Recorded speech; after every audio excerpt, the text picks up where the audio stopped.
obvious that if you treat people well, if you really think about it, and you're not being naively optimistic and like, you know, a nice, good person with all the weakness that intimates, if you're being hard-nosed and sensible, you understand that if you treat people, if you trust people, that's an act of courage. If you're not naive, right?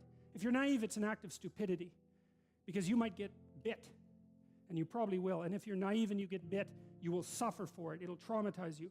But if you're not naive and you know you can get bit, then you might ask, well, what should you do with people? And the answer is you should trust them. And not because you're naive, and not because they couldn't betray you, and not because you don't know that they could betray you, but because if you hold out your hand in trust, then you're inviting the best part of that person to step forward, and that won't happen unless you take that initial step, and that's courage, not naivety. You know, on the road to enlightenment, you encounter all the things that you don't want to encounter first, like all the weaknesses of yourself, and all the realizations of the tyranny of the world and the catastrophe of nature and all of that. And so you step out of your encapsulation, your ignorant encapsulation, and it's immediate plummet into something that's a desert, let's say, where everything is chaotic and where you're wandering around without direction. One of the things you might ask yourself is that if enlightenment is possible, then why aren't people enlightened? Because if it was just a matter of going from a good place to a better place, it's like, well, man, let's just get at it. It's no problem, right? Why would we ever stop doing that?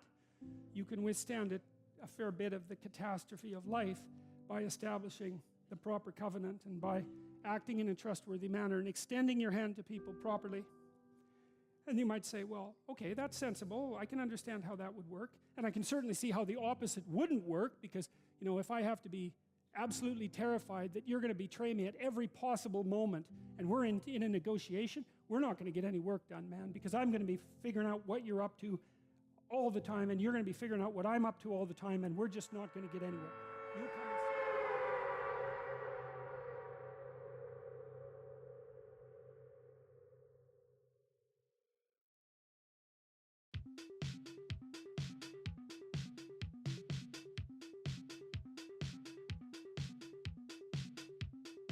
This is Chris. Welcome to the world's first GYATT Fortnite podcast, where I just landed right in first order base. And I died. I just died. Why do I keep dying so fast in Battle Royale? Technically, someone else might already have a Fortnite podcast, but in the spirit of Fortnite, if I actually owned a lightsaber, I'm convinced I'd kill myself within 5 minutes of owning one. And I can't even survive with a lightsaber in Battle Royale. Never tell me the odds, kid. Remember, if your friend says one more reload, check on them. They are not okay.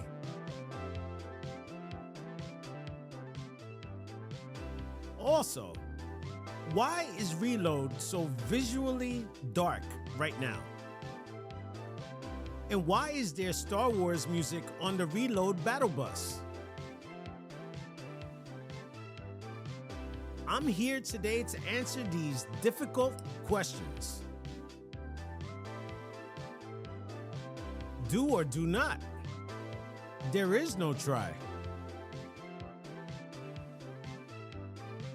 The Anaya skin has just dropped in the item shop, and it's one of my favorites from Chapter 2. This item shop is about to be hotter than a Gungan girl at a cantina bar on Tatooine. It's a trap! Listen, if the reboot van taught me anything, it's that second chances come with storm damage.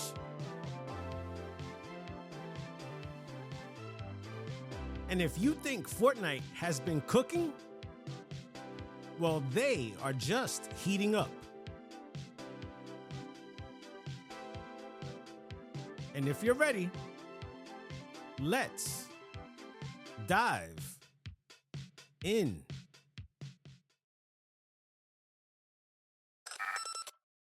Before moving on, I just want to let our listeners know that we're currently trying to build our following on YouTube, Spotify, and Apple Podcasts. Small, independent podcasts like this one need all the support we can get to survive. Sharing, liking, commenting on socials, and reposting on TikTok and X, and following on social media is greatly appreciated and helps keep this afloat during turbulent times. Thank you.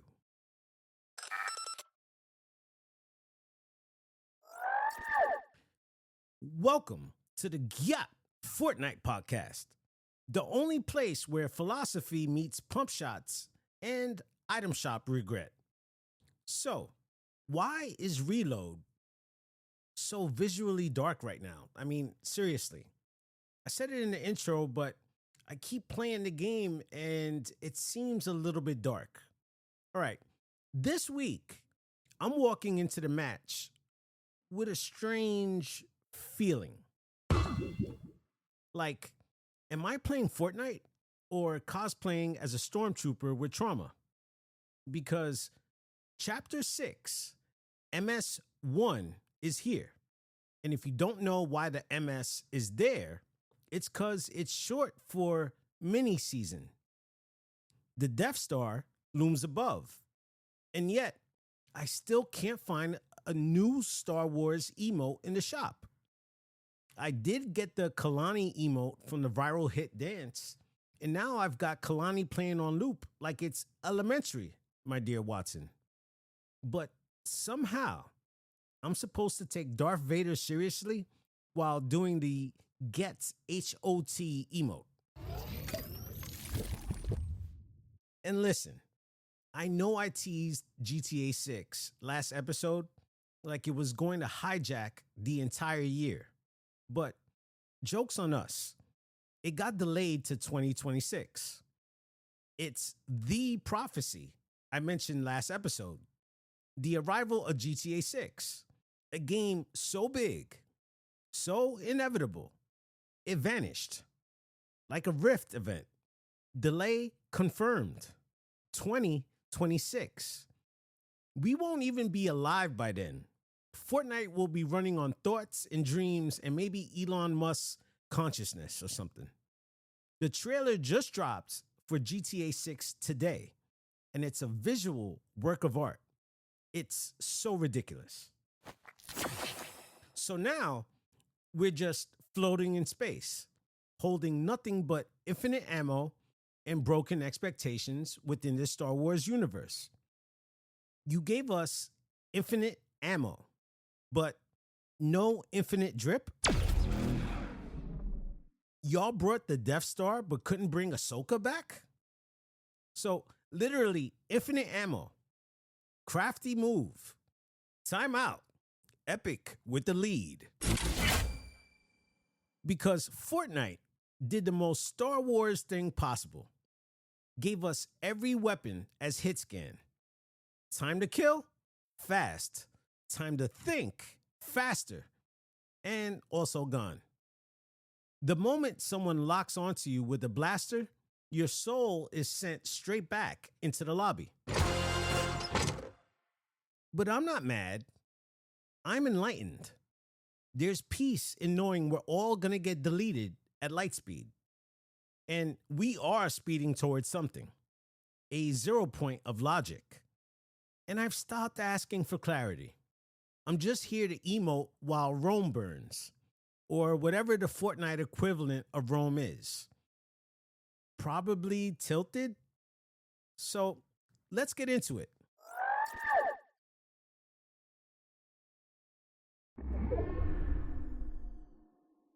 So, welcome back to the GYATT Fortnite podcast, where the real damage isn't coming from the heavy sniper. It's coming from the decisions I make before the match even starts. My name's Chris, and today I've got one very serious, very concerning, very existential question for you. Why am I still carrying this green pump from Season 3 Trauma? Why? I've upgraded every part of my game every season. I'm smarter. I've played hundreds of hours. I can rotate like a prophet now. That's right. I see the storm before it even moves. I even, get this, check this out, I even ping things for my team. And yet, here I am, mid-match, holding a gun I don't even like, with 2 bullets left, and the irrational belief that this specific pump will come through for me. Because one time in 2019 it did. Got me a victory royale. This is not strategy. This is delusion with attachments. And I'm sorry, I don't trust my loadout. Anyway. And I'm starting to think I never did. Today's episode is about that. Not the sweaty loadouts, the emotional ones. The weapons we hold on to in Fortnite that say way too much about how we handle chaos. It's about how the guns we carry reflect the mess inside our minds. It's about the panic reloads, the last second slot switches, the completely unjustified loyalty to trash tier gear. This is not just about Fortnite anymore. It's about the parts of ourselves we never upgraded. So let's break it down, slot by slot, bullet by bullet. Let's open the loadout.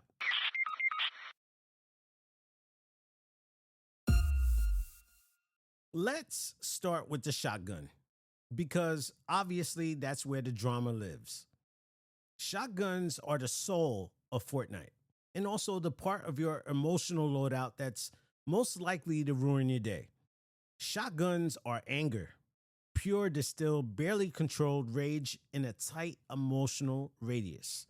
You don't pick up a shotgun because you want to be safe. You pick it up because something deep in your soul is screaming, if they get close, I swear to God, I'm ending this. It's vengeance with pellets. It's trauma in a shell casing. Now, if you're anything like me, you've held onto a green pump long past the point of sanity. You know it's bad. It knows it's bad. The entire lobby knows it's bad. And yet you refuse to drop it because you're convinced this is the one. This is the shotgun that remembers you from chapter 2. This is the shotgun that feels right. But let me tell you something. Feels right is how I ended up dating someone who only communicated through vague tweets. Seriously. Feels right is not a loadout strategy. Shotguns leave you wide open. You miss a shot, it's over. That's the emotional equivalent of going all in on a first date, only to realize they've never played Fortnite and think building is dumb. Never, don't even bother calling her back. The shotgun is the most honest part of your loadout because it's all risk, all reaction. All you better hit that shot or say goodbye to your dignity. And when you use it right, when it lands, it feels incredible. Like screaming into the void and having it echo back. But when it misses, you're just a dude with a slow reload and a lot of explaining to do.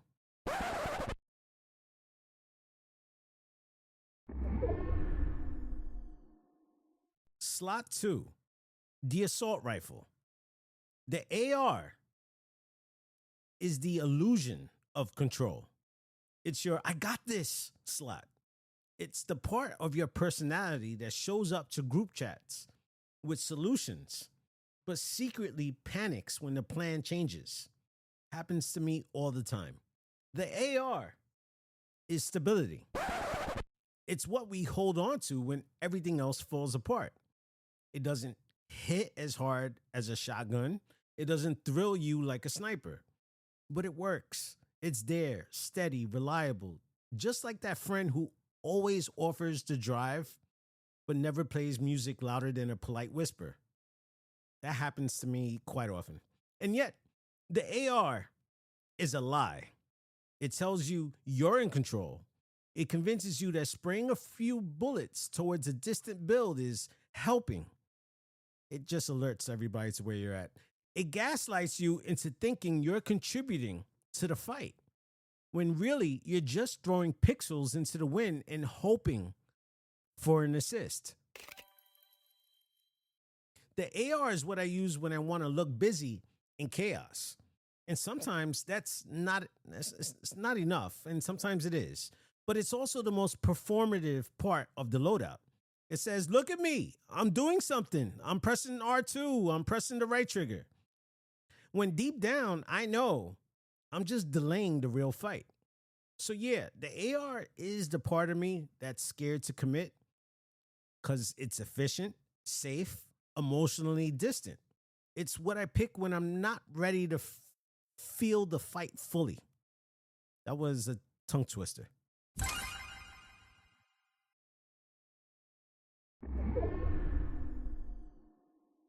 Now we move into slot 3. And slot 3 has two options. First is the SMG. Now, the SMG is not a weapon. It's a full-blown nervous breakdown. It is panic. It is chaos. It is, I don't know what I'm doing, but I'm going to do it very fast. You don't use the SMG because you're confident. You use it because your shotgun missed or your AR jammed emotionally. And now you're out of ideas. The SMG is anxiety. Spray and pray. Spray and overcompensate. And spray and cry in lowercase letters. Not large letters because you're going to be alerting everybody everywhere.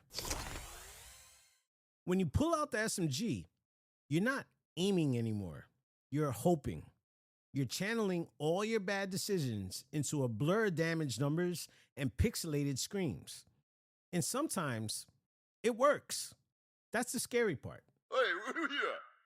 Sometimes panic is the answer. Sometimes you spray your way through the fight and end up standing over 3 loot piles like, wait, did I do that? Yeah, obviously. But more often than not, it's just noise, a distraction, a stalling tactic dressed in rapid fire nonsense. The SMG really is me when I talk too much on a first date. The SMG is me when I double text before I even get a reply. And yeah, the SMG is my inner monologue at 3 a.m. asking if everyone secretly hates me. It's loud, it's messy, and it usually runs out of ammo before it accomplishes anything meaningful. The second option for slot 3 is the sniper. Yes, my old friend, the weapon of regret. The sniper is everything you wish you had said earlier, but now it's too late. It's the apology drafted in your notes app. It's the perfect comeback you came up with after the argument ended. Snipers are for the thinkers, the feelers, the players who need distance to deal with anything. You hold a sniper not because you want to fight, but because you want to process. You sit on a mountain, scope in for 5 minutes and think, I could shoot him or I could wait. Maybe he has loot I don't deserve yet. You see what I mean? The sniper is introspection, but with bullet drop. Every time I miss a sniper shot, I don't feel frustration. I feel guilt. You see, Carl Jung? You see what I'm talking about? Like I've let the moment down. Like I misread the emotional timing of the entire match. Snipers are hope dressed as precision. They're an attempt to control the chaos by staying far away from it. And the longer you hold it, the sniper, The more you start to believe that maybe, just maybe, you can avoid the close range drama of life and just pick off your problems from a distance. But Fortnite doesn't work that way. Neither does anything else. Eventually, the circle gets smaller, and you're going to have to put that scope down and get close. That's when the sniper becomes dead weight. Regret, guilt, that long-barreled lie you told yourself about staying safe. The sniper is your past, and it always takes up more space than you think.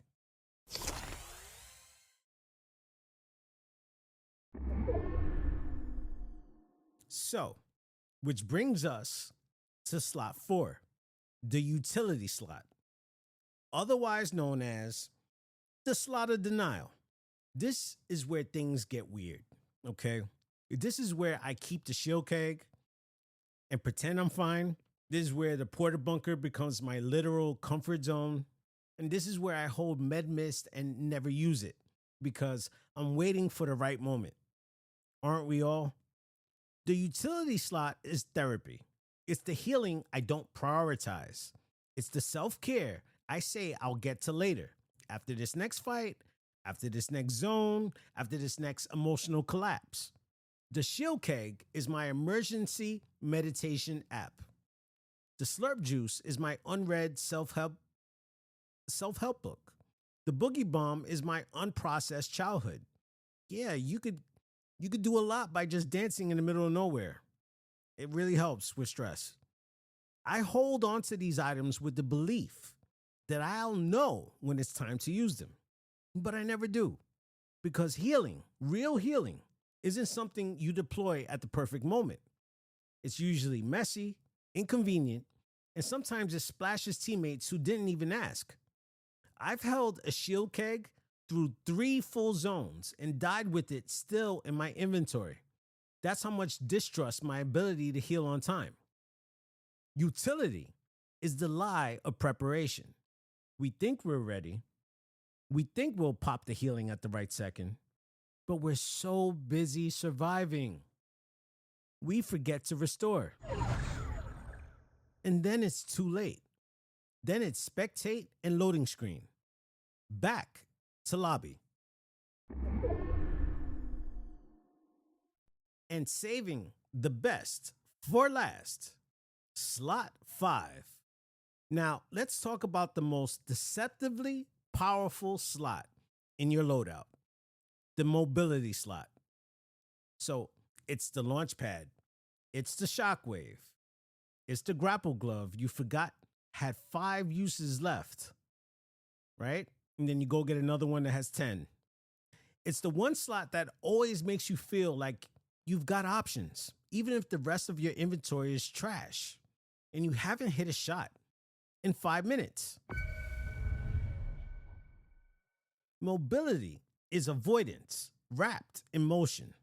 I'll say it one more time. Mobility is avoidance wrapped in motion. It's that slippery thought in the back of your head that says, if I could just get out of here fast enough, maybe I won't have to deal with any of this. And yeah, I've done it. You've done it. I've shockwaved out of fights just to avoid embarrassment. I zip through POIs just to dodge awkward encounters when I see like 20 people landing at a hot drop. I bounced away instead of building because my fingers were not ready. That's one side of mobility, running from failure, from mistakes, from myself. Anyway. But that's not the whole picture, because mobility is also possibility. It's hope on a cooldown. It's what lets you leave a bad decision behind and chase something better. Listen, we all botch a fight, okay? We miss our shots over and over again. Fine. Hit the pad, rotate wide. Find a bush, you breathe. You reboot your teammates. You heal, you reflect. Mobility says you get to start again if you're brave enough to move. But here's the third and maybe most misunderstood truth. Mobility is also engagement. When I say push, it means push. It's not just for running away. It's for running into the fight. It's aggressive. It's wild. It's that moment you see a squad fighting across a ridge and think, I'm going to land on their heads and ruin their day. Mobility is momentum weaponized. It's pushing with intention. It's confidence in motion. When used right, mobility doesn't just get you out, it gets you there. First, fast, and loud. And that is the beauty with Fortnite. I feel that Fortnite created something beautiful with mobility. Not just movement, but emotion with direction. A way to express urgency, a way to turn mistakes into miracles. So whether you're running, rotating, or ramming straight into the chaos, just remember, mobility is fear. Mobility is faith. And mobility is force. And if you could feel all three in a single leap, congratulations. You're not just playing Fortnite, you're mastering motion.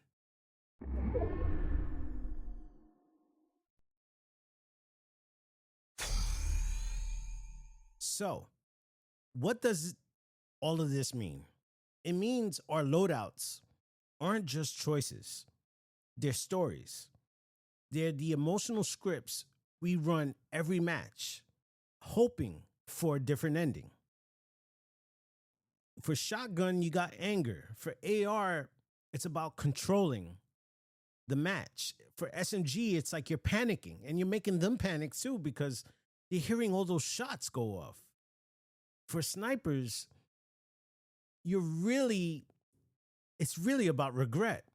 And for utility, sometimes it's about avoidance. And for mobility, it's all three.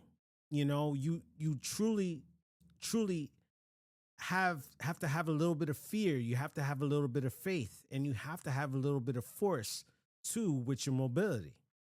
And if we're not careful, we start to believe that the way we play is the way that we are, even in real life. But it doesn't have to be, because just like Fortnite, we can change our loadout anytime. We could drop the shotgun when the anger fades. We could pick up a marksman rifle and learn to forgive ourselves in medium range. We could actually use that shield keg and admit we need a minute. There's some people that roll around with the shield keg all match, don't even get a chance to use it. Your loadout is not your destiny. It's just a reflection.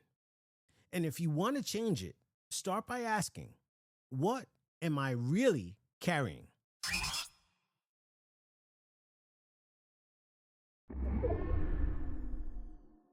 You've been listening to the GYATT Fortnite podcast. And this was episode 29. I don't trust my loadout.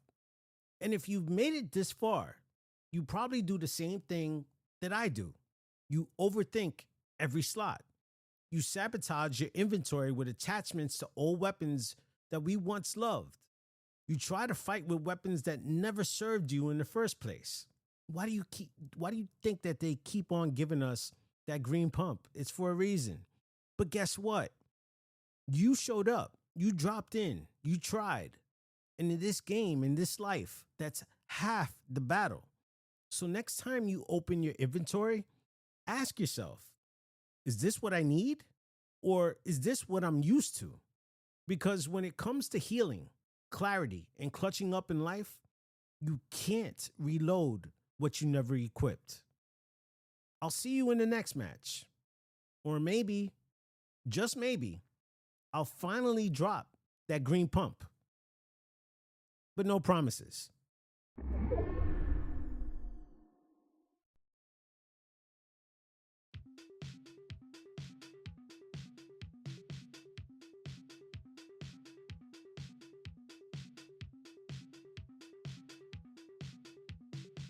And this is Chris. Thanks for tuning into the world's first GYATT Fortnite podcast. You know what I'm going to say? Until next time, keep your shields up, your emotes ready, and remember, it's all about how you see the game. Hope everybody's enjoying the Star Wars format for Fortnite. I think it's going to be a very fun 4 weeks until we get this new superhero season that seemed to leak. I know we have a busy summer because we have Fantastic Four arriving. And I know that we have Superman arriving onto the island as well. I'm wondering how both of those franchises are going to pan out, but I'm sure we're going to get a nice mixture of both. It would be fun to get some sort of Marvel versus DC action on the island, but I think that's a little wishful thinking for the moment.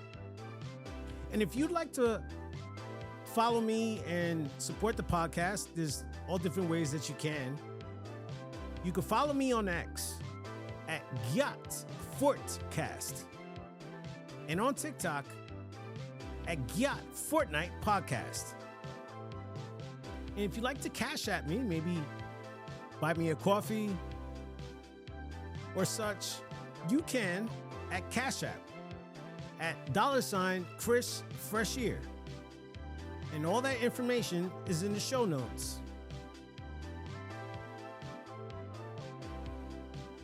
Looking forward to Mace Windu on Friday and spending more V-Buck money. And most importantly, invisible friend, I'm looking forward to seeing you again from all around the world. I'll see everybody soon.